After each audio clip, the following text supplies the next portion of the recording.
This module covers the use of the Blend, Move, and Sculpt tools in the MetaHuman Creator. Starting off with the Blend tool, this allows you to blend facial attributes from a selection of other MetaHuman presets onto your own MetaHuman to copy those features from one face to another. So in order to get the blend mode option to show up on the left-hand side here, you need to make sure that you click on the blend button at the bottom of the screen. Once you've done that, you'll see that we have your character preset and 3 other circles around him here. So what we need to do first is select 3 other MetaHuman presets to drag and drop onto these circles. So I'm going to click and drag this one here. Scrolling down on my list, let's say I want Hudson right here. Click and drag him up top. And lastly, let's say Maria right here. So notice that I'm choosing other MetaHumans with completely different facial features just to demonstrate what the blend tool does. So the next thing we need to do is pay attention to the circles that show up on our character's face here. By clicking and holding, you'll see that we have 3 other circles that show up around our cursor. This mirrors what we've done here on the top left-hand corner. So if I want, for example, my nose to match Hudson's nose, I can click and hold here and go up like this. This made my nose much more broad compared to our default character here. If I want to make my nose more like this guy here, click and hold and bring the cursor down like this. If I want to make my nose more like Maria's here, click and hold and move the cursor there. So you'll see we can kind of toggle between all 3 of our character presets very easily. This is a pretty powerful and pretty cool way to copy over attributes and certain parts of other presets onto our own character. If I want to match my eyes to any of the other presets here, I can click and hold and do this. You'll see our character looks completely different now. It's like it's a totally different person. So again, very useful way of copying attributes from one to another and fine-tuning the look that you want. Next up, we're going to look at the Move tool at the bottom here. So by clicking on Move, you'll see we have a different set of cursors showing up on our MetaHuman's face here. So what this does is by hovering over the gizmo here, you'll see it changes color. It goes to a brighter white. By clicking and holding it, we can control the shape of our nose here by moving it backwards or forwards, however you desire. Same thing with the eyes. If I want to make my eyes a little bit bigger or just a different shape, I can move them up and down like this. The Move tool is a great way of controlling the look of our character.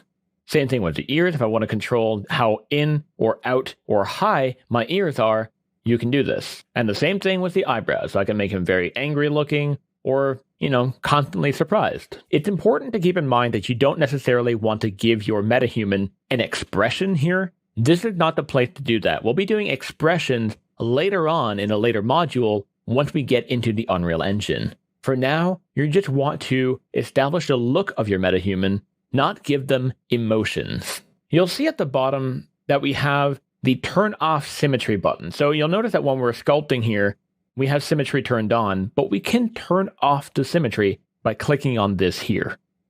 Now you'll see our face is a little bit more asymmetrical, and I can control each move option here individually.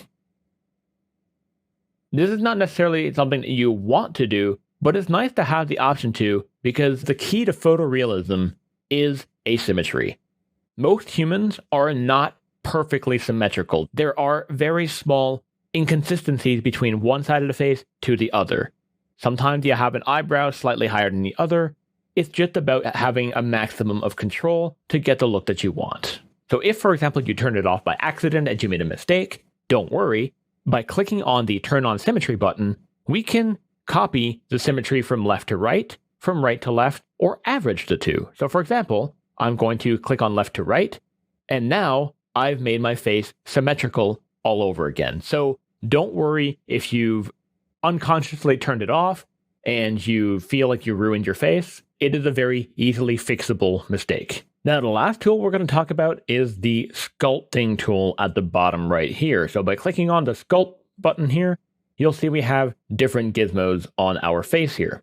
Use the sculpt tool to make fine adjustments that affect the smaller area of the face and the head by moving the sculpting markers. So each sculpt marker moves individual markers that make up large parts of the face and the head within the limits of its own bounding box. By clicking and holding on the dots here, you'll notice that we can fine-tune each individual point much more easily. Now, this is the time where we start really fine-tuning the look of our character. Now you'll see as we rotate, more points get visible, so we can control the jawline, we can really control each part of the eye. This is where you really start fine-tuning your metahuman, all the way down to the shape of the head itself. This is quite possibly where you're going to be spending the most amount of time, just because it's so much fun to fiddle around and really play with these settings. So when you're sculpting, it might help you to hide the hair option just so that you get a better idea of the shape of the face itself, because hair and facial hair could hide the shape of your face depending on what you've chosen. So sometimes it is useful to hide the hair here. So you'll notice here at the bottom we also have Select Sculpting Plane. This provides option for how the individual markers in the Move and Sculpt modes are moved. You can choose between Screen Plane and Closest Plane. So the Closest Plane constrains the sculpt marker movements to the front or side, depending on which one is closest to the current camera viewing angle. The Screen Plane moves sculpting markers in a screen space axis that is projected onto the 3D world from that particular camera angle. So the Screen Plane provides similar sculpting and movement functionality to some modeling applications like Maya. So this is really an option for advanced users. Closest plane sculpting and movement is recommended for most users as it provides the most natural behavior.